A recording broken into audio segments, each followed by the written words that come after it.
Hey everybody, it's Diana again, and today I'm going to do another pop culture style video. So I want to talk to you guys about American Horror Story Apocalypse Episode 1. It got me from the beginning. It got me from the beginning. It was so exciting. It was dynamic. It was a concept I'm sure many people have thought about. Apocalyptic situations. If a bomb drops, especially with the president we have, you know what I'm talking about. So I thought it was really interesting. I also thought like, wow, like an hour's notice to get out. And then interesting enough, DNA came up. They picked a boy because of his superior DNA and another girl who weren't rich, because it was mostly rich people that initially survived, that paid to be in some kind of bunker. I can't remember exactly how many bunkers they said there were. The one in the story was Outpost 3. I know eventually we're going to see Coven people, which is pretty exciting. It hasn't happened yet, but I'm excited for that. I also like how they alluded to what happened to people that kind of were out in the radiation, but we haven't seen them yet. We've heard them. We saw them eat the horse, kind of, or grab it at the end of the episode.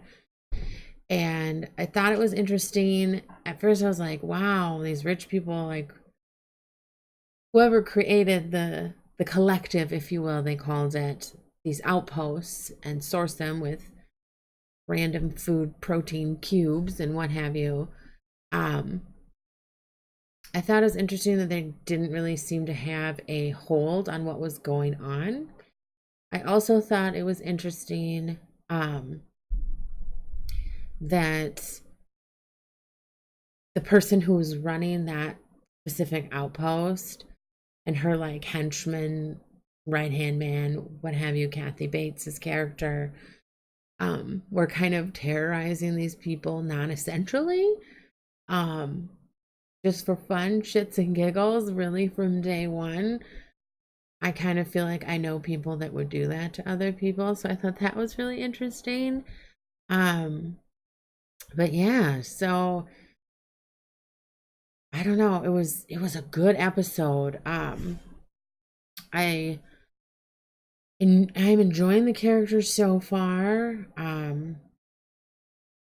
Yeah, what did you guys think? I also thought it was really interesting at the end where Michael Langdon came in and he's like, I'm going to figure out who's going to come to this special stronghold. Clearly, he's taking them to Murder House. And if you know anything about the Murder House season 1 of American Horror Story, um, it's in California. I'm assuming their outpost is somewhere close to California. Although interesting enough that they would go back to kind of where the initial bomb hit. Now, it does say different places in the globe got hit. It doesn't say for sure different places in the US got hit. So maybe that's where Coven comes in. Maybe they didn't get hit and the fallout isn't as bad. I really don't know. We will find out. None of us know. But Michael Landon, God, was her name Constance? I can't even remember now. I think it was. So the name, okay. So in Murder House, the mom has twins. One dies in birth, and the other one, Constance, the crazy next door neighbor, whose son Tate had shot up the school. I hope if you're watching this, you've watched these seasons. I'm totally ruining things for you, but whatever. That's on you. I don't care. But I thought it was really interesting. So at the end of, she takes the boy that lives. I think the girl died. I think it was a boy and a girl, and he ends up being kind of maybe like a little Satan. Kind of hard to say, but I think he is. And it was really the progeny of her son Tate, who was dead, and the wife. But anyways, the wife of the Murder House family. And she takes the boy, and you see kind of at the end of season 1, he's like growing up and he's like killed the nanny and might be eating her. I'm not really sure. But that is Michael Landon that comes in at the end of this episode. So is he part of the collective? I don't know. Very interesting. But he's definitely going to take all, if not most of them. I'm sure he'll show I'm sure he'll kill one or two just as like a show of force and whatever. And he comes in very like vampiric into the episode. Like he has that old world air about him. And at first I thought from watching the preview that everyone was in period pieces because maybe some of this was set in the past and then after the apocalypse. Like it's kind of confusing from that. But no, they're just like forcing them to dress that way for sheer pleasure, I suppose. And I'm pretty sure, well, we all learned that one of the gay men that they killed for no reason. And I'm pretty sure they cooked him in a meal. And why would they cook him in a meal? Because they were freaking hungry. So even though it was only 2 weeks in, which I thought that was kind of early, but maybe again, people are making a show and they're terrorizing, everybody for no reason. It's going to be really interesting what happens because clearly they're going to Murder House. I'm really excited to see the Coven Witches, see what happens there, see how they get in ahead with fucking Michael Langdon, seeing what happens. Whatever happened to Constance? Will they talk about that? Pretty sure her name was Constance. You can tell me below if it wasn't. I don't know, but I am so pumped for this season. I loved last season. Roanoke had interesting twists and it broke the third wall and it was exciting in that way, but it was slow moving and I really wasn't into it, and the overall story arc was like bleh.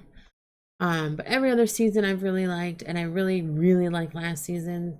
And I loved Murder House and I loved Coven. Those are two of my favorite seasons in the series. So yeah, let me know what you guys thought below. I was just super excited to like tell you guys I love this series. Maybe I'll keep updating you on the episodes because I love American Horror Story. It's one of my favorite shows. If you guys get into this, once Game of Thrones comes along that final season, we're going to talk about that shit too. I also have a video coming up pretty soon about The Handmaid's Tale. I did finish that book. I don't want to give you my thoughts on it yet because I still have to finish watching season 1. I won't be watching season 2 anytime soon. I don't have Hulu, but I did buy season 1 on DVD. So as soon as I finish season 1 on DVD, I'll give you my comparative notes, let you know what I thought overall of both mediums, and all that jazz. I will say I did watch the first episode of Handmaid's Tale. No, the first 2 episodes, and I did really enjoy it so far. It was a lot easier to digest than reading the book. We'll talk about that another day. So have a wonderful day, guys. Subscribe, hit the like button if you want to. Comment below. I'd love to hear your thoughts, and hopefully you're as excited about American Horror Story as I am. All right, bye.